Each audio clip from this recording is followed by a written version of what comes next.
Topic scalar और dot product की।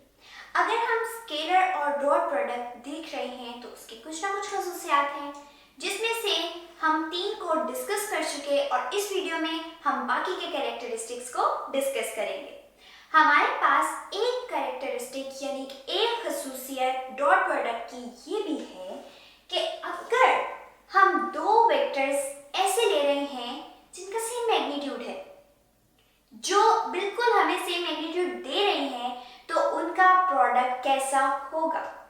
हम क्या करते हैं, उन एक ही वेक्टर लेते हैं और उसका अपने साथ ही एक प्रोडक्ट ले लेते हैं। तो ये वेक्टर एरिया, इसका अपने साथ ही, जिस तरह आप अपने आप को मिरर में देखते हो, आपको बिल्कुल एग्जैक्ट इमेज नजर आ रहा होता है। आपके कान, आपका नाक, आपकी हर चीज बिल्कुल एग्जैक्ट आपको मिरर में नजर आ रही होती है। तो इसी तरह से हमने एक वेक्टर है जिसका उसी के साथ हम प्रोडक्ट लेना चाह रहे हैं। तो अगर हम इस तरह से करते हैं, अगेन क्या होगा, एंगल 0 एंड हमारा cos 0 सबसे अच्छी चीज हमें दे देता है विच इज 1। तो अब हमारे पास ये कंडीशन क्या बन रही है कि अगर आप 2 वेक्टर्स हैं, एक वेक्टर का अपने साथ ही सेल्फ प्रोडक्ट ले रहे हो, cos theta will be 0, cos theta जो है हमारा 0 होगा और cos 0 विल बी 1। तो अगर यहाँ पे 1 है और यहाँ पे a है, इट मीन्स कि यहाँ a का स्क्वायर आ जाएगा। तो हमारे पास सेल्फ प्रोडक्ट में स्क्वायर ऑफ मैग्नीट्यूड मिल जाता है जब हम सेल्फ प्रोडक्ट लेते हैं एक ही वेक्टर का। अगेन हमारे पास सेकेंड कंडीशन में आ जाता है कि अगर हम लोग सिर्फ वेक्टर्स को डील करते हुए, अभी तक तो हम यूनिट वेक्टर की बात नहीं कर रहे ना, लेकिन अगर हम यूनिट वेक्टर्स को भी कंसीडर करें तो डॉट प्रोडक्ट कैसे लिया जाएगा। एक कैरेक्टरिस्टिक ये था कि जब हम यूनिट वेक्टर लेते हैं, बहुत जरूरी है कि दोनों वेक्टर्स जो हमारे बन रहे हैं उनके यूनिट वेक्टर के दरमियान एंगल 0 डिग्री हो। अगर 0 डिग्री होगा मींस कि cos 0 हमें मैक्सिमम आंसर देगा। तो हमने किस बात पर गौर करना है कि जो यूनिट वेक्टर है वो दोनों सेम होने चाहिए, एंगल 0 होना चाहिए। तो यहाँ पे अब अगर हम a डॉट b देख रहे हैं, रेक्टेंगुलर कंपोनेंट्स में तो हमारे पास बहुत सारे बन जाते हैं। इट मींस कि ax यानी a का वो कंपोनेंट जो x एक्सिस पे है, ay वो कंपोनेंट जो y एक्सिस पे है, az जो हमारा z एक्सिस पे है। इसी तरह अगर हम b को देखें तो b का भी x, y एंड z तीनों मौजूद हैं। इनके यूनिट वेक्टर भी इनके साथ मेंशन कर दिए गए हैं with respect to their axis. अब जब हमें इनका प्रोडक्ट लेना है, गौर किस चीज पर करना है कि i सिर्फ i से मल्टीप्लाई होगा तो 1 आंसर देगा। अगर हम i को j के साथ मल्टीप्लाई करेंगे, इसका डॉट प्रोडक्ट लेंगे, आंसर विल बी 0। अगर हम i का k के साथ लेंगे, अगेन आंसर क्या हो जाएगा, 0 हो जाएगा। हमें तो 0 नहीं चाहिए, तो हमने इस कंडीशन पे गौर करना है। अब यहाँ पे भी i है, यहाँ पे भी i है, इट मीन्स ये दोनों मल्टीप्लाई हो सकते हैं। मल्टीप्लाई होके हमें ये दे देंगे जी ax bx, इस तरह से कि हमारा cos 0 जो है वो हमें 1 आंसर दे रहा है। अगर हम y की बात करें तो y से हो जाएगा, क्यों, क्योंकि यूनिट वेक्टर j का हम j से ही डॉट प्रोडक्ट ले सकते हैं। इसी तरह से k का भी हमारे पास आंसर आ जाएगा। अब ये हमारे उस सिचुएशन में था जब हमने रेक्टेंगुलर कंपोनेंट्स को कंसीडर किया। कंडीशन सिर्फ और सिर्फ एक रही कि हमारे पास यूनिट वेक्टर सेम होने चाहिए। अगर आप एंगल फाइंड आउट करना चाह रहे हो, एंगल आपको कहाँ नजर आ रहा है, ये cos थीटा, आपको यही ना पता हो तो क्या करोगे। हम अगर इसको फाइंड करना चाहते हैं तो ये पता चला कि जी a dot b a b cos theta के इक्वल है।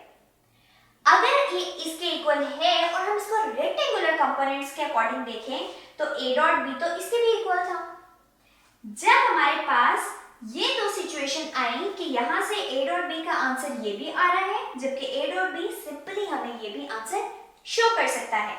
हम क्या चाहते हैं, एंगल सेपरेट करना। इजीली कर सकते हैं। क्या होगा कि ये जो बाकी चीजें इस cos थीटा के साथ मल्टीप्लाई हो रही हैं, दूसरी साइड पे जाके ये डिवाइड हो जाएंगी और ये बन जाएगा जी हमारा एंगल।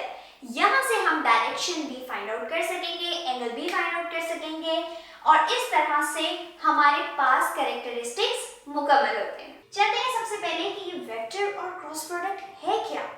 तो बेसिकली हमें वेक्टर से ही पता चल रहा है कि अब जो भी आंसर आने वाला है वो एक वेक्टर क्वांटिटी होगी, यानी कि मैग्नीट्यूड प्लस डायरेक्शन। ये वर्ड बहुत इंपॉर्टेंट हो जाएगा जब भी हमने डील करना है वेक्टर या क्रॉस प्रोडक्ट से। तो सबसे पहली चीज हमने क्या ली कि अगर दो वेक्टर्स को मल्टीप्लाई करें, उनका प्रोडक्ट लें और इस तरह से लें कि एट द एंड जो क्वांटिटी आए, जो हमें आंसर मिले, वो भी एक वेक्टर हो, तो वो क्या कहलाएगा? एक वेक्टर क्वांटिटी। इसको हम मैथमेटिकली किस तरह से एक्सप्रेस कर सकते हैं और इसकी क्या एग्जांपल होगी, हम वो चेक करते हैं। सो इसकी रिप्रेजेंटेशन है या इसको एक्सप्रेस करने का ये मेथड है कि सबसे पहले cross, so it's a cross product. Dot में हम इस तरह से डॉट लगा देते हैं, जबकि क्रॉस में हम पूरा क्रॉस लगा देते हैं। तो हमारी पहली कंडीशन यहाँ फुलफिल हो जाती है कि क्रॉस प्रोडक्ट क्या है, हमने दोनों वेक्टर के दरमियान क्रॉस लगा दिया। सेकेंड थिंग क्या है, चूंकि हमें एक वेक्टर प्रोडक्ट चाहिए, हमें आंसर जो चाहिए वो एक वेक्टर क्वांटिटी चाहिए, तो हमें पूरे में डायरेक्शन मस्ट रिक्वायर है। जिस तरह से हम लोग cos थीटा को करते हैं, cos थीटा क्या बताता है कि एक स्केलर प्रोडक्ट है, लेकिन अगर हम यहाँ पे देखें तो यहाँ sin थीटा है और sin थीटा क्या रिप्रेजेंट कर रहा है कि ये वेक्टर क्वांटिटी है। साथ ही साथ हमें नजर आ रहा है एक m और m के ऊपर हैट है। हम क्या करते हैं, हम जितने भी अल्फाबेट्स पढ़ते हैं उनके ऊपर अगर हैट हो, इट मींस कि वो यूनिट वेक्टर है, जिस तरह के I, J, K। तो अगर इस m के ऊपर भी है, it means it's a unit vector. Unit vector का काम क्या है कि ये हमें डायरेक्शंस बताएगा। तो यहाँ पे ये हमें बताएगा कि अगर आपके वेक्टर एक प्लेन में लाई कर रहे हैं तो उनकी एट द एंड डायरेक्शन किस तरफ होगी। जिस तरह से अगर आप जाना चाहते हो, आप कोई सफर कर रहे हो, आप अपने घर से निकले, इस तरह से कोई पाथ आप कवर करते हुए गए, लेकिन कोई और पर्सन है जो सिर्फ ये पता लगाना चाह रहा है कि आप यहाँ अपने घर के पॉइंट से लेके यहाँ तक जाने में कौन से सिमत में गए, तो वो बताएगा आपको यूनिट वेक्टर। तो इस तरह से अगर हम एक प्लेन को कंसीडर करें, प्लेन में क्या होते हैं, दो एक्सिस, हम let's suppose X and Y axis को ही कंसीडर कर रहे हैं। इन दोनों में अगर आपके वेक्टर मौजूद हैं इस तरह से कि ये आपका एक वेक्टर, ये आपका दूसरा वेक्टर, और आपने इनका प्रोडक्ट लिया, तो अब आपको इसके जो प्रोडक्ट की डायरेक्शन होगी वो भी तो बतानी होगी ना। तो वो हम लोग एन यूनिट वेक्टर से बताएंगे। और किस तरह से आप मेजर कर सकते हो, बाय राइट हैंड रूल।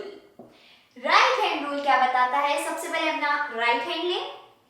अब आपने, अगर आपका पहला ये वेक्टर है, आपने यहाँ से फिंगर्स को कर्ल करना शुरू करना है। तो इस तरह से ये फर्स्ट था, हमने सेकंड तक लेके गए और ये हमारा थंब अपवर्ड डायरेक्शन शो कर रहा है। इट मींस कि अगर आप इन दोनों का क्रॉस प्रोडक्ट लोगे तो एंड प्रोडक्ट की डायरेक्शन अपवर्ड होगी। इसी तरह से अगर आपने इधर से नीचे आना होता, आप यहाँ से कर्ल करना स्टार्ट करते, दूसरे तक लेके जाते, सो नाउ थंब इंडिकेट कर रहा है कि आपका जो एंड रिजल्ट है उसकी डायरेक्शन क्या होगी, और वो अब डाउनवर्ड है। तो राइट हैंड रूल से आप इस यूनिट वेक्टर की डायरेक्शन बताओगे और वो इफेक्ट डालेगा आपकी पूरी इस प्रोडक्ट पे, which will be a vector product।